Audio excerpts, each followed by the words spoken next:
Is Capital One turning into one of the worst banks just like Bank of America?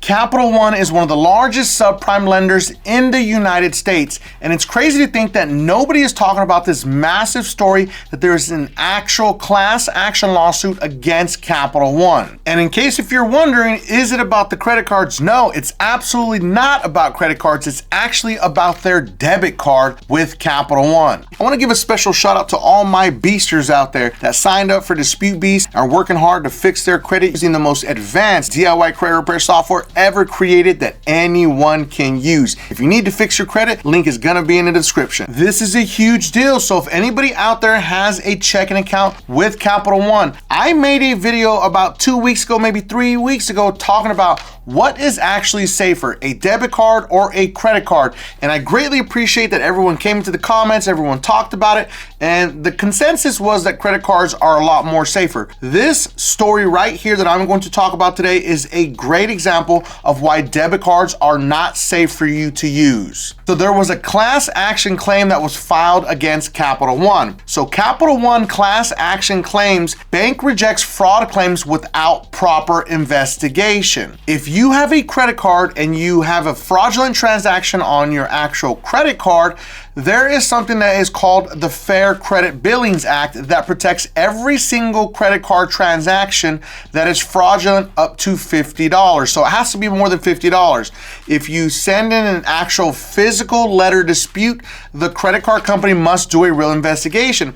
Now, debit cards do also have protections, but not as much as credit cards. And this is a great example right here. The reason why there is a class action lawsuit, because a person or persons, because a class action means that there's more than 12 people, usually 8 to 12 people, for it to become an actual class action, have filed a lawsuit against Capital One because they are claiming that Capital One is not doing a real investigation. They're just using an automated system to tell them, oh, no, sorry, it was your charge. You have to pay for it. So when people love to come into the comments and say, oh, you know, a debit card has the same protections, this is a great example of that is not true, because this right here proves to you, this person right here claimed that they had $1,500, not $100, not $50, or not $200, $1,500 worth of fraudulent transactions on their debit card. That was money that was directly pulled out of their checking account.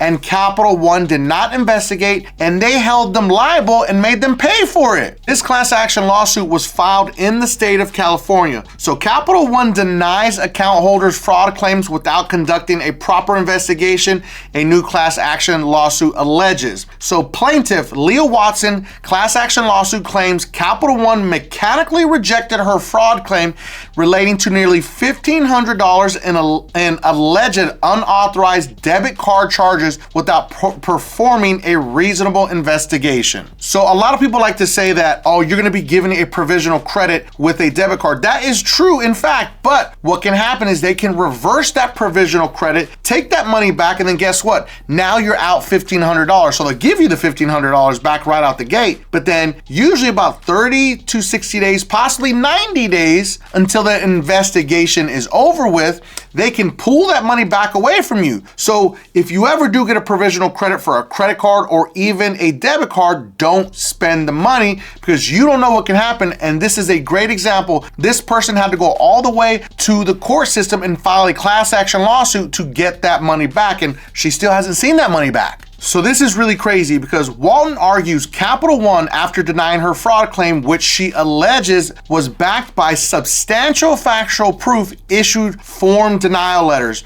devoid of any factual findings or documentation from its alleged investigation. So this person actually submitted proof showing that, hey, this wasn't me. This is nothing to do with me. Here's the proof. And then Capital One said, nah, fam, you're gonna have to pay us that money. Yeah, that's right. You owe us the money. Now pay attention to the date here. This story broke on May 16th, but On May 13th, another bank was caught doing the exact same thing. Who would you think that bank is? Tell me in the comments. Who do you think the bank is that was caught denying any fraudulent transactions and not doing a real fraud investigation? What bank do you think it is? Tell me in the comments for a second. We're gonna think about it, and right now I'm gonna show you who it was. Our friends, good old Bank of America. Bank of America class action claims bank fails to properly investigate fraud claims. Literally days apart, these lawsuits were filed, which is crazy. So this is telling you right here, again, this isn't a credit card transaction. This is a debit card transaction and a clear issue with debit cards right now in the banking institution. Listen, I'm not the type to toot my horn and say, oh yeah, I was right. But I'm gonna tell you one thing, being right never gets old. But let's take a look at this Bank of America situation also, because this is crazy. I was just talking about this 2 weeks ago because I feel like we as Americans are not paying attention to this. We're just out there willy-nilly swinging these debit cards around that are literally the keys to our castle, not understanding that, listen, if it gets out, you're responsible for it, and it is super difficult to get your money back from a bank. They don't care. But when you use a credit card, you have way more protections. And I'm not saying go out there and get a bunch of credit cards. That's not what I'm saying. Because some people just don't want credit cards, and there's nothing wrong with that. But it's important to understand that this is a great example of how these debit cards are very dangerous. So this lawsuit alleges that the company often denies Bank of America fraud claims even when they are submitted properly by claiming that the fraudulent payments were actually made by an authorized card user. That's insane. So when the person files a claim and says that there's fraudulent activity on their actual debit card, Bank of America comes back and says, nah fam, that was an authorized card user. That was you. You got to pay the money. And again, here we go again. It's a repeat. They're going to give you that provisional credit, and then they're gonna pull it back in 30 to 90 days. So this is crazy. This goes really deep with Bank of America. It's the same situation as Capital One. Despite the plaintiff's request for an explanation and further review, and submitting a police report for the stolen card and fraudulent transactions, Bank of America mechanically rejected plaintiff's claims without performing a reasonable investigation and instead issued form denial notices devoid of any factual findings or documentations from its alleged investigation. The Bank of America class action says. That's crazy. So again, here we are in the same scenario. This actual person had a police report that they submitted showing that the card was actually stolen and had those were where the fraudulent transactions came from. And of course, Bank of America just hit them with that standard response denial letter. And we're like, no, sorry, these were made by an actual authorized user. Like, I guess, did you miss the part where I said my card was actually stolen? As you may know, Bank of America has been at the forefront of a lot of major banking issues, and they've been hit with billion-dollar fines. But this is another great example of how you cannot trust a bank and you can't use your debit card successfully and safely, because this is what can possibly happen. You lose that debit card, guess what? Someone may have the keys to your castle. Because you ever thought about this?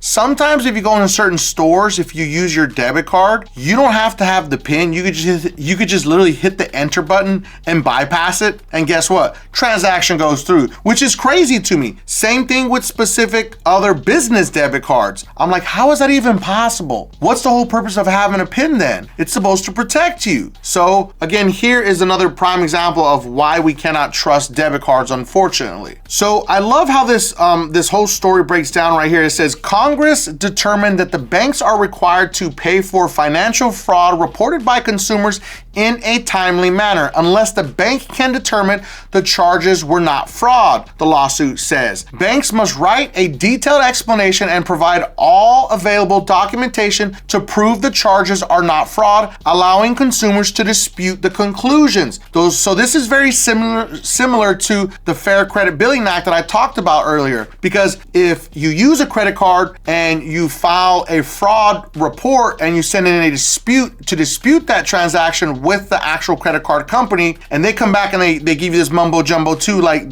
like these two banks, you can literally request all of their findings and how they came to that conclusion in the investigation. So it's kind of weird that they're including this in this lawsuit, because these provisions are not included in all debit card transactions, and it's leading me to believe that there's some type of loophole that I might have possibly missed. But we're gonna have to wait and see exactly how this plays out, and if this actually winds up settling, and this can possibly turn massive for all of these other debit card users across the United States with Capital One and Bank of America. So these two cases may seem like small potatoes, but they are truly not, because remember, millions of Americans across the United States are using Capital One debit cards, and millions of Americans across the United States are using Bank of America debit cards. So this could have some crazy, massive class action settlement ahead of it if it actually goes through, and these judges look at this and say, yo, there seems to be a lot more to this, and then maybe